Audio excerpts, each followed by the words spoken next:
Presenting the classics of Sam P. Chaladurai. Sam P. Chaladurai அவர்களின் போதனை களஞ்சியத்திலிருந்து.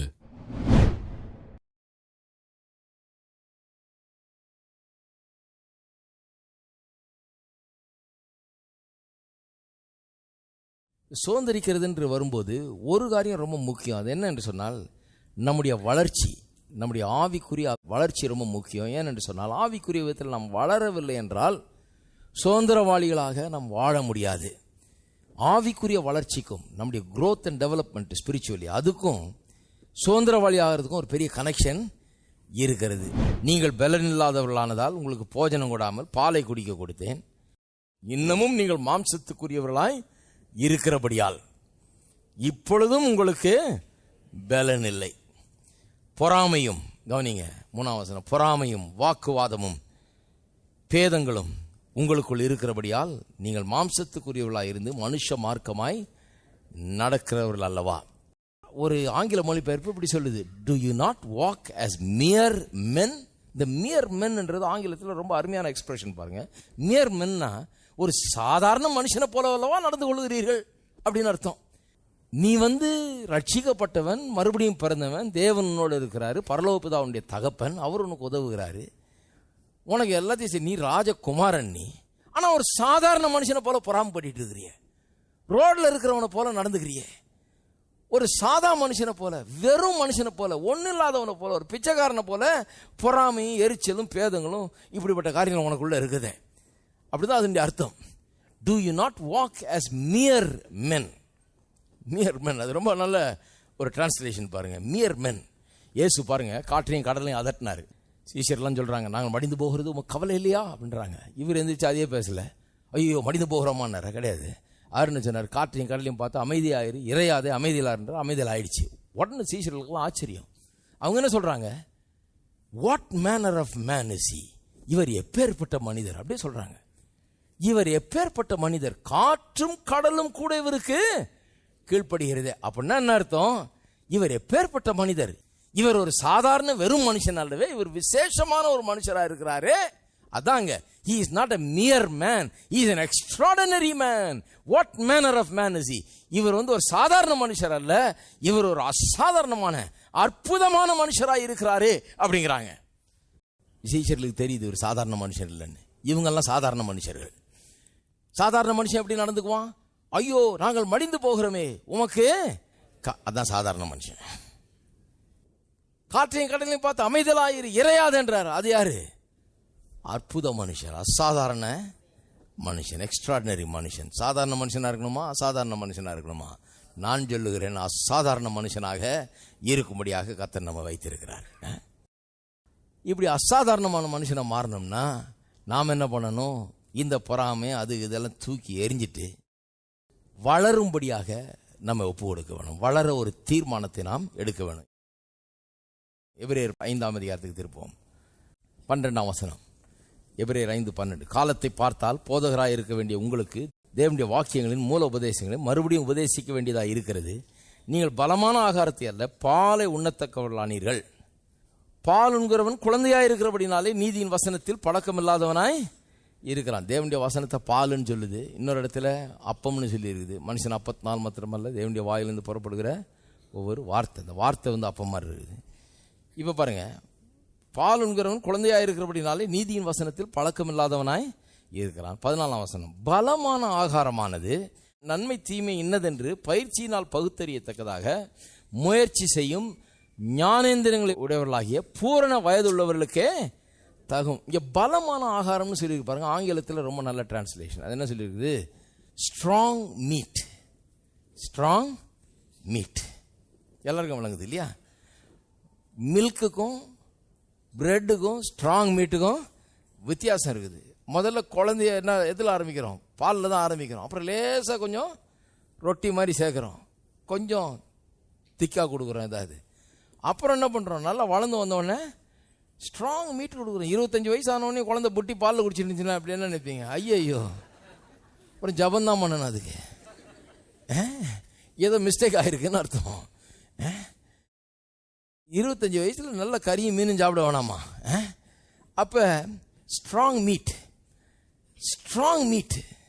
ஆவிக்குரிய விதத்திலையும் ஸ்ட்ராங் மீட் இருக்குது பாருங்க. வளர்ச்சி அடைகிறவர்கள் ஸ்ட்ராங் மீட்டை உட்கொள்கிறவர்களாக இருக்கணும். இந்த ஸ்ட்ராங் மீட் இல்லைன்னா வெற்றி உள்ளவர்களாக மாற முடியாது. இந்த ஸ்ட்ராங் மீட் இல்லைன்னா நீங்கள் சுதந்திரவாளிகளாக இந்த உலகத்திலே வாழ முடியாது. எல்லாத்துக்கும் எஜமானா இருந்தும் அடிமையில போல தான் வாழ்வீங்க.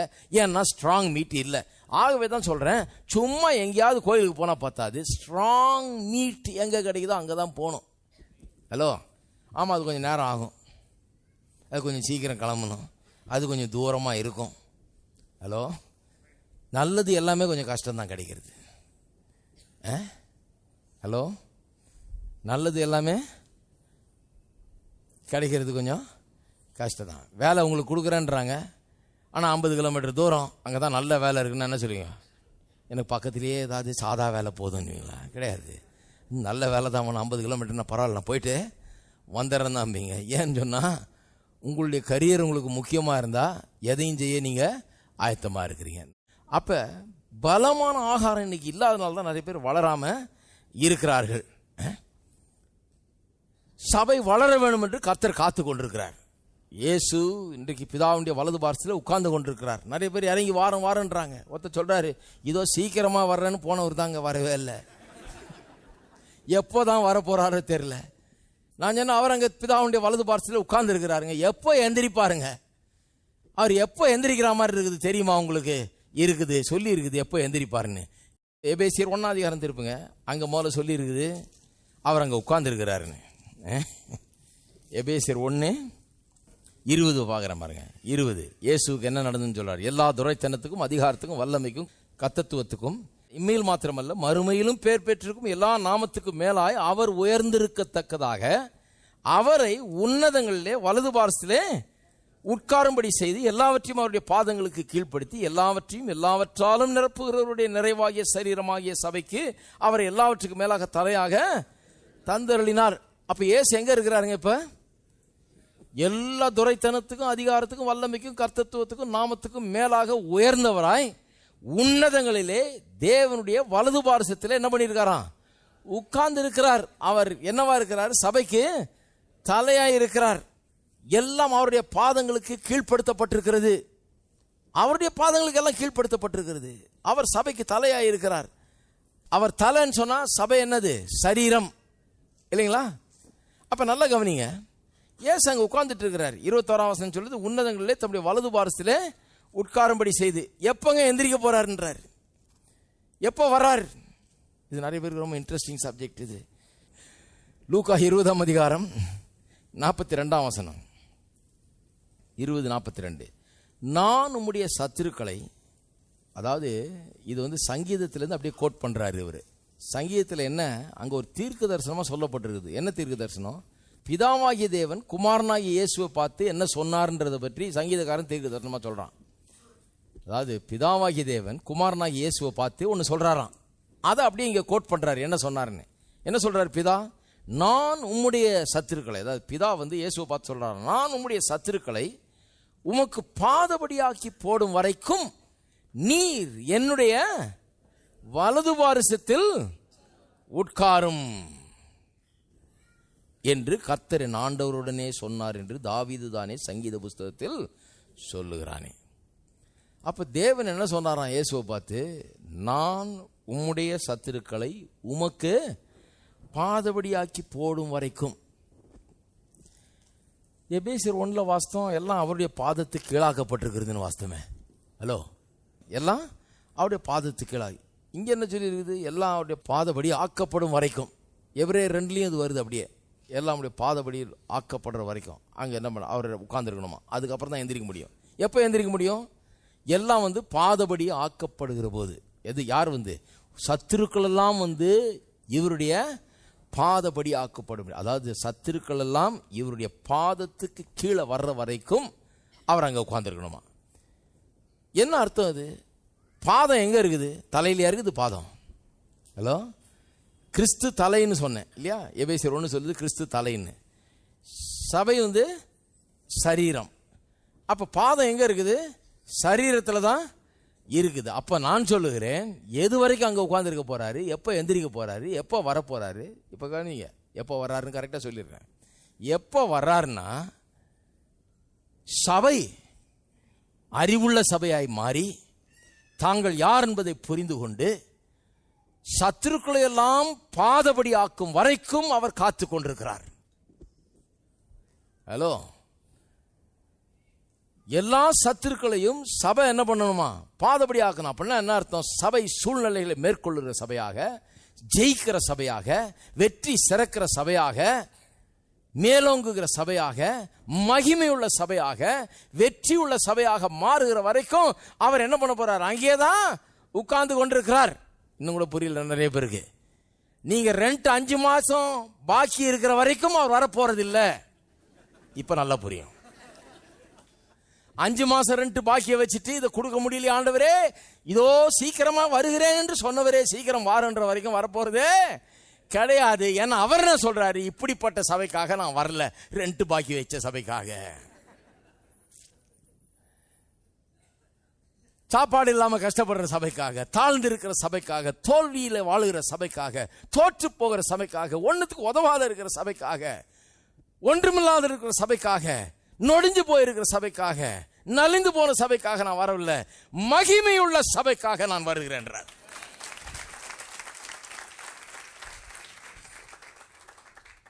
இருக்கீங்களா? அப்ப அது வரைக்கும் என்ன பண்ண? அங்கதான் இருக்க போறாரு. அப்ப நீங்க என்ன பண்ணணும்?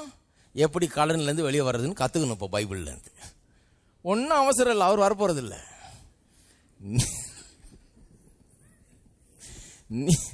நீங்க இதை ஜெயிக்கிறது எப்படின்னு கத்துக்கிற வரைக்கும் அவர் அங்கிருந்து நகர போறதே கிடையாது. கத்துக்கொண்டு செழிப்புள்ளவர்களாக, வெற்றி உள்ளவர்களாக, ஆசீர்வாதம் உள்ளவர்களாக, ஜெயிக்கிறவர்களாக, பிசாசை மேற்கொள்ளுகிறவர்களாக, மேலோங்குகிறவர்களாக, வல்லமை உள்ளவர்களாக, மகிமை உள்ளவர்களாக நாம் விளங்கும் வரைக்கும் அவர் வரப்போவதில்லை. அப்ப கடவுள் சபையை பற்றி ஒரு பெரிய தரிசனத்தை வச்சிருக்காரு பாருங்க. அதுக்குன்னே ஆட்களை எழுப்பி கொண்டிருக்கிறார், பிரசங்கியார்கள் எழுப்பி கொண்டிருக்கிறாரு. என்ன பிரசங்கியார்கள் எழுப்பிட்டு இருக்கிறாரு? அந்த சபை இப்படிப்பட்ட ஒரு மகிமையுள்ள சபையாக எழும்பும்படிக்கு அதற்கு போதித்து நடத்தக்கூடிய போதகர்களை எழுப்பி கொண்டிருக்கிறாரு. அதுதான் நடந்து கொண்டிருக்கிறது இன்றைக்கு. ஏனென்றால் சபை மகிமை உள்ள சபையாக மாற வேண்டும். இருக்கீங்களா? விடுறதில்லை, அது வரைக்கும் அவரு விடுறதில்லை. வெற்றி உள்ளவர்களாக மாற வேண்டும். சபைன்னு சொன்னா கட்டடத்தை சொல்ல, ஸ்தாபனத்தை சொல்ல, ஒரு ஆர்கனைசேஷனை சொல்ல, அதெல்லாம் சபை. நீங்க தான் சபை. நீங்க நான் எல்லாரும் சேர்ந்தான் சபை. நாம் எல்லாரும் வெற்றி உள்ளவர்களாக மாறும் வரை, நாம் எல்லாரும் ஜெயிக்கிறவர்களாய் மாறும் வரை, நாம் எல்லாரும் நாம் யார், நமக்கு என்ன கொடுக்கப்பட்டிருக்கு, நம்மால் என்ன முடியும் என்று அறிந்து கொள்ளுகிற வரை, நாம் எல்லாரும் ராஜகுமாரர்கள் என்பதை புரிந்து கொள்ளும் வரை, நாம் எல்லாரும் வெற்றி சிறக்கிற வரை, மேல் ஓங்குகிற வரை, நம்முடைய கை ஓங்குகிற வரை, எல்லாவற்றையும் நம்முடைய பாதபடி கீழே கொண்டு வருகிற வரை, சூழ்நிலை கஞ்சாமல் சூழ்நிலை மேற்கொள்ளுகிற சபைக்கு கர்த்தர் வருகிறார். காற்றையும் கடலையும் பார்த்து ஐயோ நாங்கள் மடிந்து போகிறோமே கவலை இல்லையா என்று கதறுகிற சபைக்கு அல்ல. காற்றையும் கடலையும் பார்த்து அமைதியாயிரு, இறையாதே என்று சொல்லி அமைதிப்படுத்துகிற சபைக்கு அவர் வருகிறார். அப்படிப்பட்ட ஒரு சபைக்கு வருகிறார். இருக்கீங்களா? இயேசு ஆல்ரெடி அந்த நிலையில் இருக்கார். தலை அந்த நிலைக்கு வந்துருச்சு. அதனாலதான் என்ன சொல்லி இருக்குது? அவர் எல்லா துரைத்தனங்களுக்கும், அதிகாரத்துக்கும், வல்லமைக்கும், கர்த்தத்துவத்துக்கும், எல்லா நாமத்துக்கும் மேலான நாமம் உடையவராயிருந்து அவர் உயர்ந்திருக்கத்தக்கதாக அவர் உயர்த்தி இருக்கிறார். அவர் உன்னதங்களிலே தம்முடைய வலது வாரத்தில் வீற்றிருக்க பண்ணியிருக்கிறார். எல்லாவற்றையும் அவருடைய பாதங்களுக்கு கீழ்ப்படி. அவர் எல்லாத்தையும் ஜெயித்துட்டாருங்க. அவர் முடிச்சிட்டாரு கதையை. தலை எப்படி இருக்கணுமோ அப்படி இருக்குது தலை. தேவன் தலைக்காக காத்தில்ல. தேவன் தலை ரெடி ஆகிற வரைக்கும் காத்தில்ல. தலை ஆல்ரெடி ரெடி. தலை பெர்ஃபெக்ட் கண்டிஷன்ல இருக்குது. தலை உயர்ந்து இருக்கிறது. தலை வெற்றி சிறந்து விட்டது. தலை எல்லாவற்றையும் பாதபடிக்கு கீழ்ப்படுத்தி விட்டது. தலையில ஒன்றும் பிரச்சனை கிடையாது. கடவுள் தலைக்காக காத்து கொண்டு தலை இல்ல டிலே. டிலே எங்க இருக்குது? சரீரத்துல தான் டிலே இருக்கிறது. அப்ப நான் சொல்லுகிறேன், என்னத்துக்காக கடவுள் காத்து கொண்டிருக்கிறார்? என்னத்துக்காக இயேசு இன்னும் எந்திரிக்காம அங்க உட்கார்ந்துட்டு இருக்கிறார்? இன்னும் ஏன் வரவில்லை? நான் சொல்லுகிறேன், the body must match the head. The day when the body matches the head, that is the day that Jesus will get up from the right hand of the Father and will come down in all of his glory.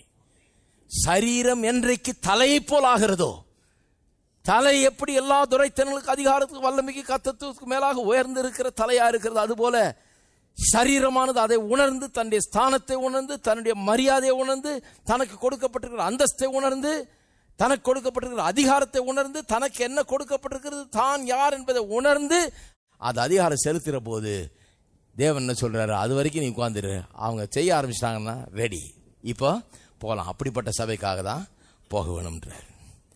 அவர் வரும்போது சபை அப்படிப்பட்டதாக இருக்கும். நான் சொல்லுகிறேன், எப்படிப்பட்டதாக இருக்கும்? ஒரு ராஜாவை போல பேசுகிற சபையாக. ஹலோ, நான் புழு, நான் தூசி, நான் குப்பைன்னு சொல்கிற சபை இல்லை. அந்த சபை போய், ஹலோ, அந்த சபை போய் வேற ஒரு சபை வரணும். அதுக்காக தான் கர்த்தர் காத்து கொண்டிருக்கிறார். நான் தூசி, புழு, குப்பை, நான் ஒன்றும் இல்லை, நான் ஏழை, அடியேன் ஏமாத்திரம் அப்படின்னு சொல்கிற சபைக்காக அவர் வரல.